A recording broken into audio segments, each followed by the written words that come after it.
apabila dalam perjalanan ke masjid kita menginjak najis, kotoran anjing, apakah wudhu kita batal atau hanya cukup membersihkan dengan air saja? Batal, kecuali hewan yang halal dimakan dagingnya, seperti ayam, kambing, itu baru cukup dicuci saja. Tapi kalau hewan anjing, ini hewan yang sudah haram dimakan, maka sudah najis ini.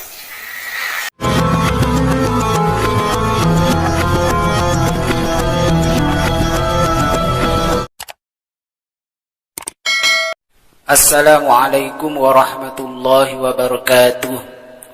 Bismillahirrahmanirrahim. Alhamdulillahi rabbil alamin. Allahumma salli wa sallim ala sayyidina Muhammadin wa ala alihi wa sahbihi ajma'in, amma ba'du.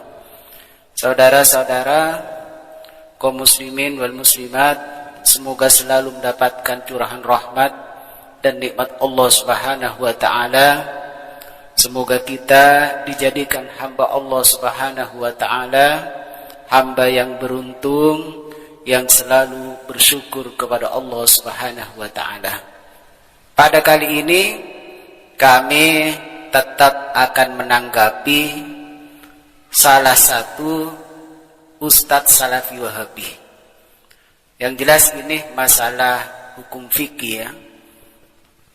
Ternyata isi pidatonya di situ juga keluar dari ilmu fikih, tidak nyambung dengan ilmu fikih, tentang masalah orang yang berwudu, orang yang punya wudu ternyata menginjak kotoran anjing. Maka jawaban Ustadz Salafi Wahabi itu, orang yang punya wudu kemudian menyentuh kotoran anjing, maka wudunya batal. Kurang lebihnya seperti itu. Jadi wudunya batal. Apabila dalam perjalanan ke masjid kita menginjak najis, kotoran anjing, apakah wudu kita batal atau hanya cukup membersihkan dengan air saja? Batal, batal, batal.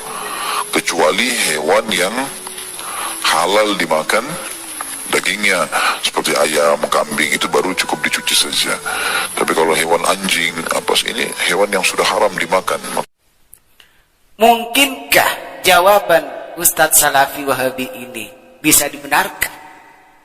Apakah benar-benar batal wudunya seseorang yang punya wudu kemudian menyentuh atau menginjak kotoran anjing?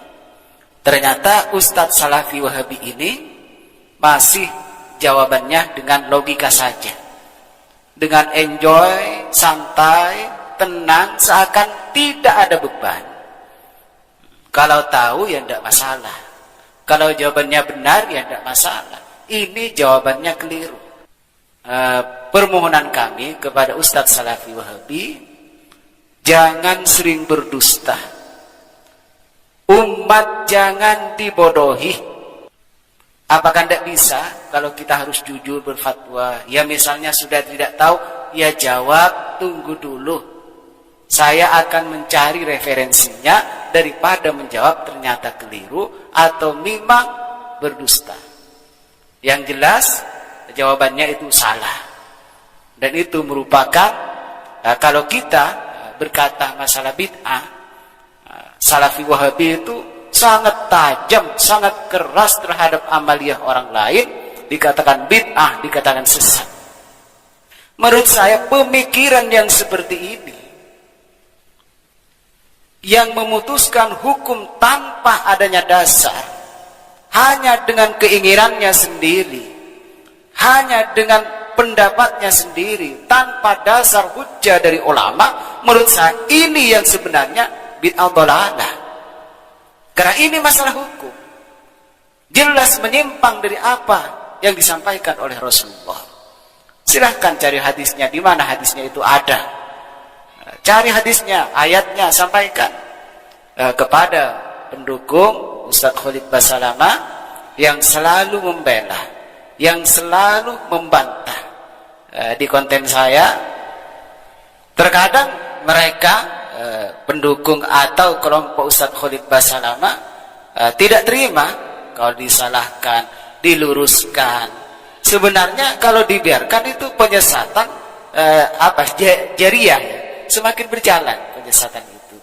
Sebenarnya kalau ada yang mengkontar atau ada orang yang meluruskan, sebenarnya bersyukurlah daripada dosanya itu mengalir terus karena memutuskan hukum yang salah.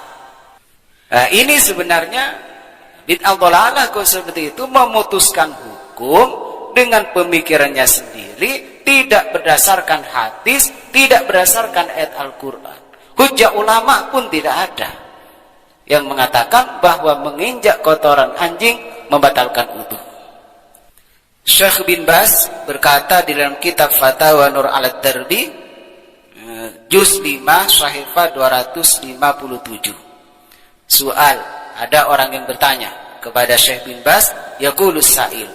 Orang bertanya itu mengatakan, kalbul mazra'ati, ada seekor anjing penjaga ladang atau menjaga tempat bercocok tanam. Ajallakumullahu, semoga Allah memuliakan kalian.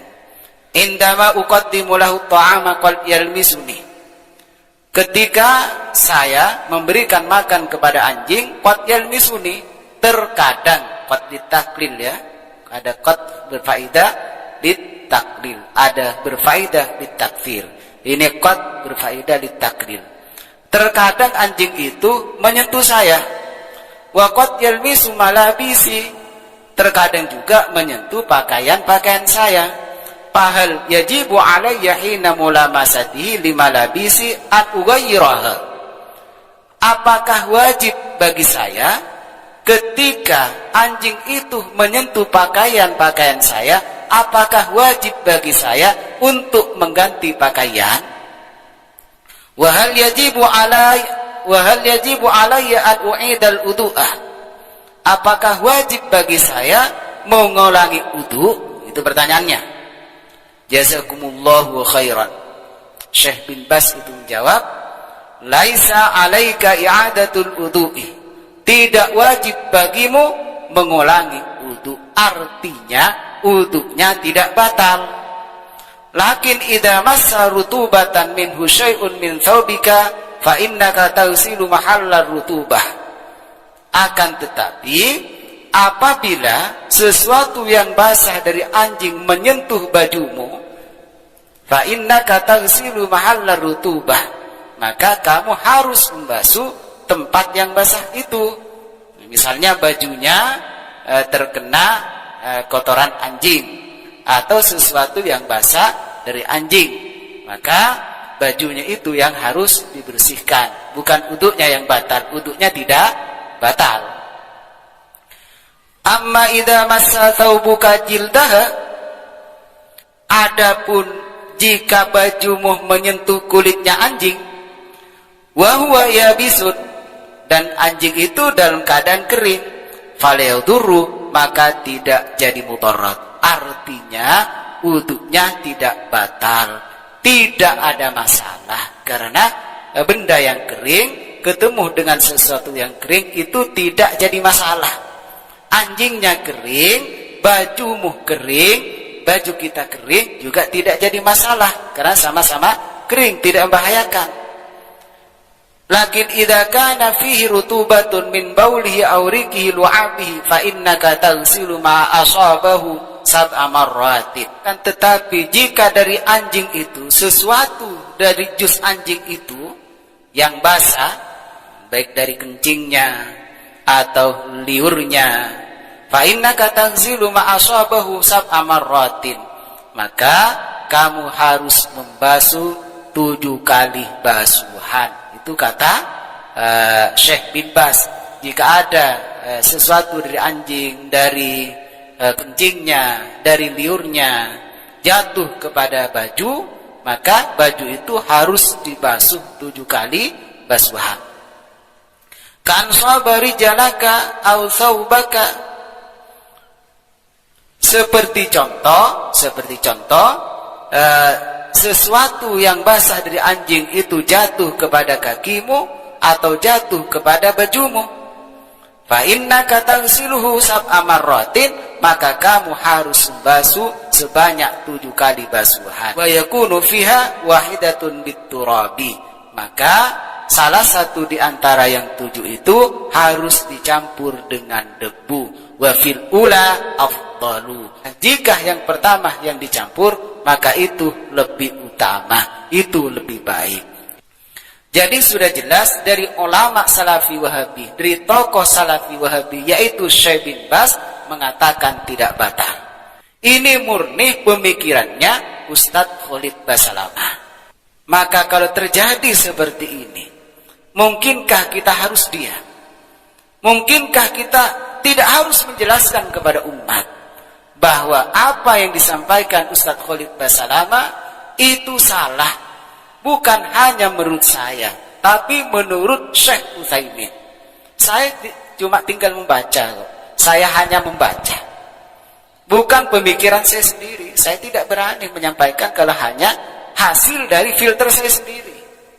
Ini fatwa, ini pendapat Syekh Utsaimin yang menyatakan tidak batal dan tidak wajib mengulangi wudu. Ya, cuma permintaan saya, kita saling mengingatkan kepada Ustadz Salafi Wahabi, kalau misalnya ada orang yang bertanya, kemudian kita tidak tahu terhadap masalah itu, kita jangan langsung menjawab, lebih baik kita mencari dulu, lalu dijawab, insya Allah mendekati kebenaran.